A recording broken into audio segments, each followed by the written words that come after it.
At the start of 2022, Nigerians hoped that with less than 2 years to the end of President Muhammadu Buhari's administration, the government would ramp up its effort to reduce poverty and unemployment. Given Nigeria's abysmal revenue generation of about 9% of GDP, over 40% of President Buhari's 2023 budget is expected to be financed by debt. In this report, correspondent John Felix examines the winners and losers of the nation's economy in 2022. Details in this report. In 2022, the Nigerian economy rebounded after the difficult years of COVID-19, growing 3.5% in the first 3 quarters of 2022. The recovery appears to have wrought more hardship on Nigerians.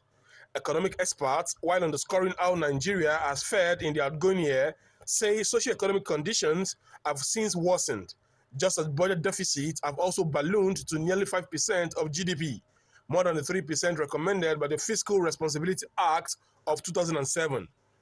These experts say the number of Nigerians living in poverty rose by 35 million in 2022, stressing that the level of economic hardship could present further risks to Nigeria's security. In 2022, young people have had it worse as youth unemployment is 43%, which was below 10% prior to Buhari's administration in 2015. Looking at price index, inflation, purchasing power of the citizen, even the blind, the deaf can tell you clearly that there is a drastic reduction in the purchasing power of everybody. Even the big guys that are controlling billions, they are also feeling the heat. So 2022 was a very terrible year for so many people, while for a few people, they will say it's a good year for them. If you also check in the history of Nigeria, in the last 23 years of democracy, 2022 witnessed the highest level of migration of young people, young professionals, especially those in the banks, those that are in ICT and other sectors. And the big challenge we have in our country is that policy makers do not engage necessary stakeholders before making pronouncements. And in fact, promulgation of laws ought to be the collective responsibility of the people. So when you slam a policy on the people and then you end up having negative results, it's as a result of not carrying people along. If you look at the cost of things, which is indicated by inflation, there has been rising inflation. We have it biting so hard the way we've never had it before. The inflation rate currently is as high as 33%, which is unprecedented. You have, and most often, this inflation that we're talking about is even consumer inflation. That's the consumer price index, which means that the rising prices of goods and services has actually affected a whole lot of things. When you look at fuel, there's a relationship between fuel prices and every other thing that happens within the economy. Because whosoever is going to the market, we have to take transport there. Those people who are in the village, who are bringing things to the town to sell or wherever they are going to, they will take transport. So the cost of fuel actually impacted greatly on people's expenses. You also look at unemployment rate. Unemployment has shot up, and we're in a crisis time whereby we have high unemployment rate and we also have a very huge migration. Nigerian economy in 2022 got from bad to worst.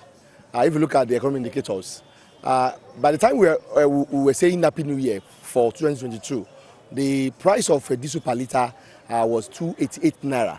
Today, a price of diesel per litre is between 810 to 850, depending on which area you are buying from in Nigeria. The same thing happens to the headline inflation index. If you look at in January, we are having about 15.6%. Today is about 22%. So what it means is that the consumer price index has gone down by about 7%. And of course, the purchasing power is not there for Nigerians. So what you bought, as in the fowl you bought for 3,500 by the time we were doing Christmas last year, 2021 December, and January 2022 was about 3,500. Today is about 9,000 to 15,000. So that tells you that the economy got from bad to worse. Over half of Nigeria's inflation is driven by rising food prices. Many poor individuals and families face hunger. With no insurance and safety nets, most of these Nigerians are left to fend for themselves. This expert, however, proposed that the cost of governance be reduced, wastages cut down, amongst other interventions towards a robust economy come 2023. What I will advise is that the outgoing government should take note that their days are numbered and they should calm down and leave the resources for the incoming government. That's one.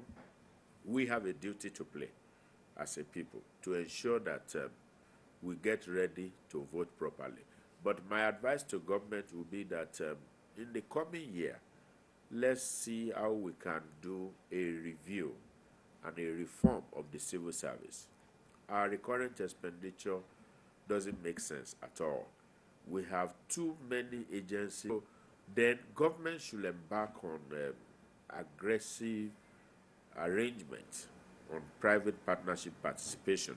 But I think subsidy has to go. Then secondly, the cost of governance is still quite high. They really need to cut down the cost of governance and actually review wages. The cost of things have gone up and the minimum wage is still what people are still earning. The money cannot even do a whole lot of things for people. So the government has to do quite a lot of things. On the new policy by the central bank, it's a welcome development because then it will eat the money back more. They are the ones that are actually will be more be affected. But we also need to look at the impact on some of these low income earners. What the government is supposed to do, the first thing they're supposed to do, is that we should have a working and functioning refinery. This will curtail a whole lot of money that they are pumping into fuel subsidy. Although there's a lot of corruption in that sector, if they are able to fix the refinery, then we are going to fight corruption. They also reduce the money we spend on the subsidy, on imports, the landing costs. It's just too much for us. So at the same time, we need to fix our electricity. If electricity is running for, say, 24 hours in a 24 hours in a day, we are going to reduce what we spend on electricity. This is galaxy. You know how much money you spend on diesel on daily basis. It has tripled, if not more than 4 times. So we need to correct this so that we have to save a lot of costs. That is what the government need to do. Nigerians will remember 2022 as a year in which their purchasing power was badly eroded, as 35% of them became extremely poor, 31% moderately poor, and 23% near poor. From Abeokuta, the Ogun State capital, John Felix reporting for Galaxy Television News.